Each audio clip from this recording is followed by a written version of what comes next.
माझ्या सर्वांचे लाडके नेते आमदार बाबासाहेबजी पाटील साहेब,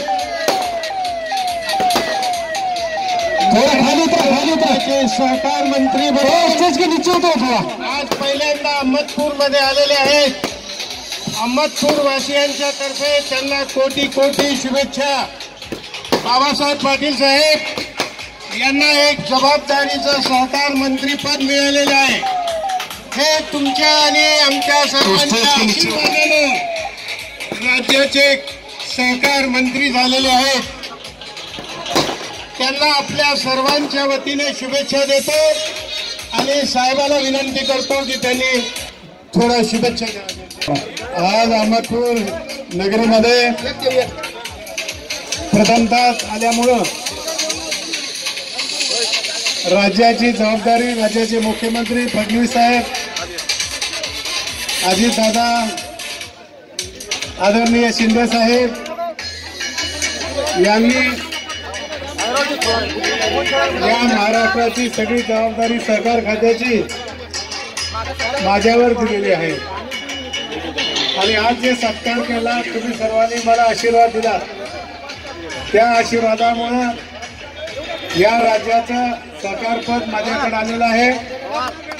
आणि भविष्याच्या काळामध्ये राज्यामध्ये 2 लाख संस्था सहकारी चळवळीच्या माध्यमातून काम करतात.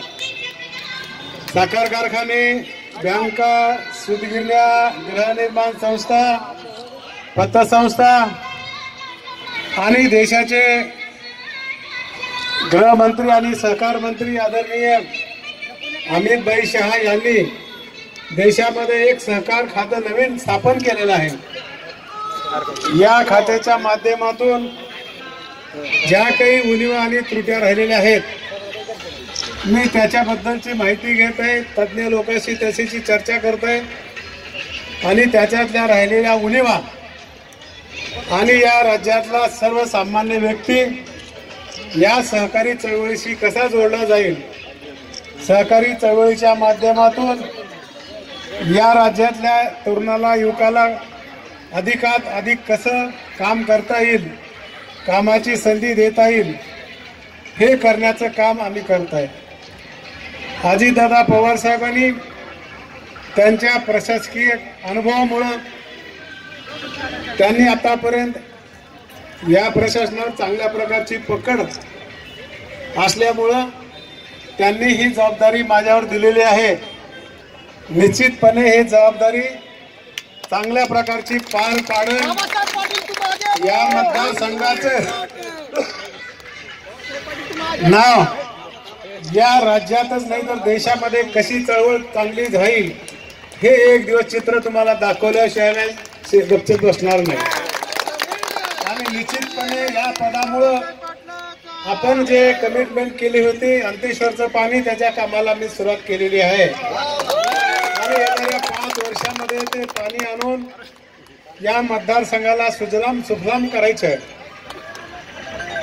MIDCचा विषय आहे, त्या संदर्भात तातडीने बैठका लावून त्याही संदर्भामध्ये या मतदारसंघामध्ये MIDCच्या माध्यमातून तरुणाला कशा प्रकारची दिशा द्यायचं ते द्यायचे, व्यापाराला योग्य अशा प्रकारचं मार्गदर्शन आणि सहकार्य करायचे.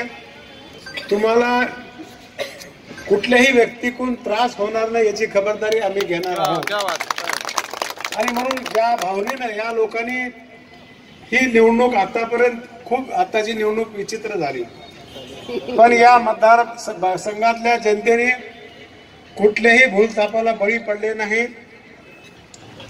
मराठ्यामध्ये लोकांना काही वेगळ्या प्रकारचं वातावरण करायचा निर्माण केला. राजकीय शानपण जे म्हणतो या समाजाने बघितलं. या मतदारसंघाला कोण न्याय देऊ शकतंय तर बाबासाहेब पाटील देऊ शकते. सगळ्या गोष्टीला बाजूला केल्या आणि ह्या कुठल्याही भूलथापाला बळी पडले नाही. मुस्लिम समाजाच्या संदर्भात देखील खूप वेगवेगळ्या युक्त्या प्रयुक्त्या काढल्या, वरून फलिते काढले. या मतदारसंघातल्या सर्व मुस्लिम बांधवांनी, त्यांच्या गुरुवाऱ्यांनी खूप मला सहकार्य केलं आणि या भागामध्ये शांतता प्रसवण्याचं काम, शांतता ठेवण्याचं काम आम्ही करणार आहोत. सर्व जाती धर्माच्या लोकांनी मला मतदान केलेलं आहे. मी सर्व जनतेचा आमदार आहे, कोणालाही काम पडलं तर सरळ यावं आणि मंत्र्याला देखील करता येईल मदत, पण थोडस उशिरा करू. म्हणून आपण आमचं एवढं स्वागत केलं त्याबद्दल आभार मानतो. खरं तर ही परवानगी नाही आहे. डिपार्टमेंट म्हणले की तुम्हाला असं फिरता येणार नाही, कुठेही जाता येणार नाही. मला एवढी वेळ आमच्या मतदाराचं थोडंसं स्वागत घेऊ द्या आणि बाकी नंतर मग पुढच्या आठवड्यात तुमच्या म्हणण्याप्रमाणे वागूया. म्हणून त्यांनी आम्हाला सहकार्य केलं, प्रशासनाने देखील आम्हाला खूप सहकार्य केलं, कर्मचारी वर्गाने देखील खूप मदत केली, मतदान पोस्टलचं केलं. निश्चितपणे या मताचा आदर राखून तुम्हाला असंच ऐकायला भेटल की आपण जे मत दिलंय ते कामासाठी दिलंय असं ऐकायलाच मिळेल, एवढीच गवाही देतो. आणि सर्वसामान्य माणसांनी या ठिकाणी माझा सत्कार केला, मायेची पाठीवून हात कौतुक केला.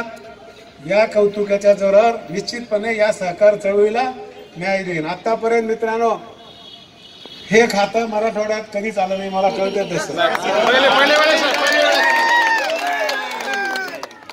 उदयसिंह राजे भोसले, स्वर्गीय विलासराव देशमुख साहेब होते त्यावेळेस साताऱ्याचे राजे होते. त्याच्यानंतर आमचे सहकार मंत्री हर्षवर्धन पाटील, सोलापूरचे सुभाष बाबू देशमुख, माझे मित्र कराडचे गेल्या वेळेस बाळासाहेब पाटील कराडकर, आणि त्याच्यानंतर मराठवाड्याला ही संधी भेटली आहे. आता माझं काम आहे की मराठवाड्यातली देखील जनता आणि नेते कमी नाही हे कामामधून सिद्ध करून दाखवीन, अशा प्रकारची अपेक्षा व्यक्त करतो आणि तुमचे आभार मानून माझे 2 शब्द संपवतो. जय हिंद, जय महाराष्ट्र.